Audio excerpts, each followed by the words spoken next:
In this video, we're going to motivate what's called Taylor series and Maclaurin series, which is really just a special type of Taylor series. And this topic in a calculus textbook can appear. It often appears near probably towards the end where you're talking about series, but it could also follow linearization, which is something that you come across earlier in the text. So the way I teach it is we introduce this right after linearization because it just makes sense to start looking at other polynomials besides lines that can approximate functions. So here's the game we're going to play. You've got a function, in this case f of x equals e to the x, and what we want to do is construct a polynomial. In this case is a fourth degree polynomial, and what we want to have happen is that the polynomial agrees with the function at 0. The first derivative of the polynomial agrees with the first derivative of the function at 0. The second derivatives agree, etc. So how would we do this? Well, the first thing we want to do is I'm going to go actually just evaluate f of 0, f prime of 0, etc. So one thing to notice is that f of x is e to the x. And the nice thing about starting off with an example involving e to the x is that all its derivatives are e to the x. So f double prime is e to the x. All the derivatives are e to the x.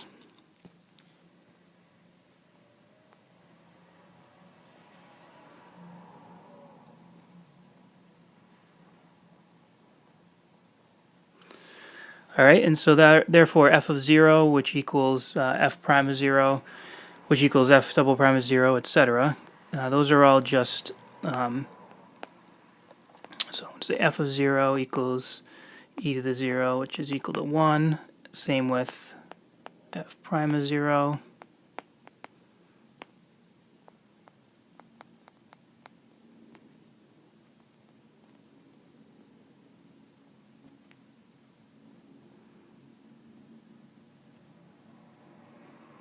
All right, so there's our information. There's the information for e and all its derivatives. Now let's go take the derivatives of our polynomial. So I'm going to drop the subscript 4 there just for the moment. So let's just say, so p of 0, right? Again, we want p of 0 to match up with f of 0. But p of 0 would just become a sub 0, right? Everything turns into a 0 except the a sub 0.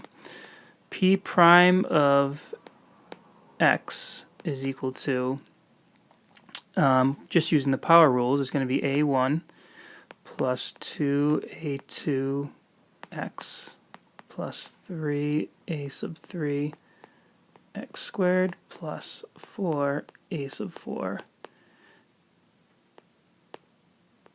x cubed, and therefore p prime of 0 is equal to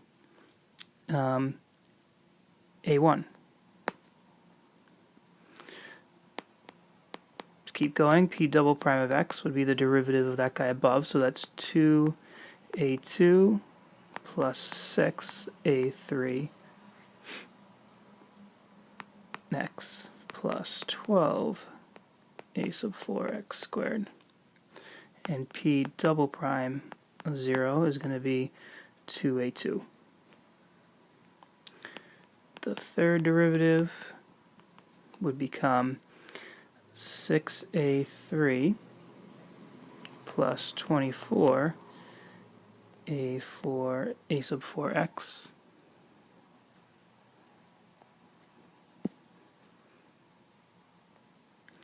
therefore the third derivative at 0 is just 6a sub 3, and then lastly the fourth derivative of our polynomial is just going to be 24 a sub 4, and therefore the fourth derivative at 0 is just 24 a sub 4.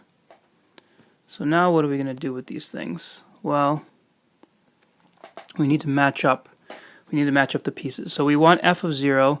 If we want f of 0 to equal p of 0, that means that so p of 0 equal to f of 0 implies that we want a naught, which is p of 0, to equal f of 0, which is 1. So now we know that a sub 0 is 1.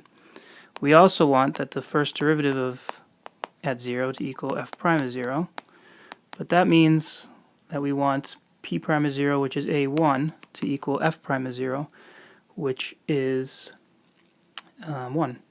So now we know what a sub 0 and a sub 1 are equal to. The second derivative at 0, we want that to equal the second derivative of the function at 0. And this p double prime of 0 we found to be 2a2.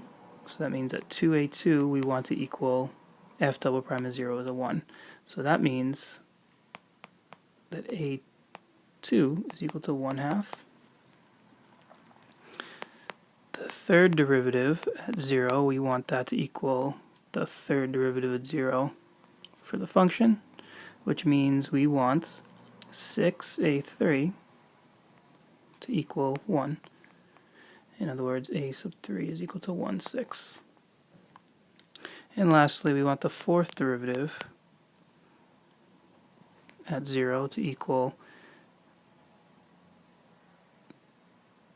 the fourth derivative at 0 of the function. And that means we want 24 a sub 4 to equal 1, which means that we want a sub 4 to equal 1 over 24. So now's time to put in to write down our polynomial, and then try to look for a pattern, because there's something going on here that's invariant to whatever function you have. In other words, regardless of what function we used, we're going to get a pattern involving these derivatives. So let's first write down the polynomial and see if we can identify that pattern. So our polynomial is going to be a sub 0, which is 1, plus a1, which is 1, x, plus a sub 2, which we found to be 1/2, x squared, plus a sub 3, which we found to be 1/6, plus a sub 4, which we found to be 1 over 24. So there's our polynomial. Now, let's see if we can kind of notice, and I gave you a hint up here in terms of what some pattern to notice in the box involving factorials. Let's see if we can kind of track where some of these numbers actually came from. So one thing I want to point out is that these, and I'm going to be a little bit, I'm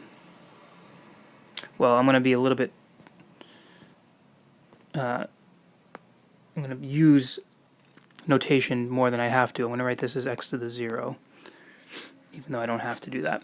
But the point is, the point I want to make is like this 1 right here. That 1 is this 1 here, which is this 1 here. Well, that's just f. That's just the fourth derivative of f at 0. And similarly, this is the third derivative of f at 0, and this number is the second derivative of f at 0, and this is the first derivative of f at 0, and this is the 0th derivative of f at 0, I guess you can call it. So I'm just going to note that. So this is just f of 0. This is f prime of 0. This is f double prime of 0. This is f triple prime of 0. And this is the fourth derivative of f at 0. And so what you would probably, what I want to point out is, regardless of whether we used e to the x or some other function, if we redo this process, whatever those derivatives are at 0, those are going to appear in these locations here. All right, so that's something. So this polynomial, this particular polynomial, actually has a hidden structure that we can use on other functions rather than just e to the x. And then the other thing I want to point out is that this 24, where did that come from? Well, it came from the fact that as we were taking derivatives, right, if we just followed the a sub 4 term, right, a sub 4 started with a sub 4, and then you times that by a 4, and then you times it by a 3 to get a 12, then you times it by a 2 to get a 24, In other words, this is 4 factorial, and this 6 here is 3 factorial, and this 2 here is 2 factorial, and this, I should really write, I guess, over 1. This 1 here is 1 factorial, and even though there's a 1 here that we don't usually write, by definition 1 is written as 0 factorial. And that would not change either depending on the function. And so the point I'm making is that in general, if we do this process on other functions, we could say that the fourth derivative of x in general for a given function is just going to be f of 0 times x to the 0 over 0 factorial plus f double prime of 0, f prime of 0 over 1 factorial times x plus the second derivative at 0 times x squared over 2 factorial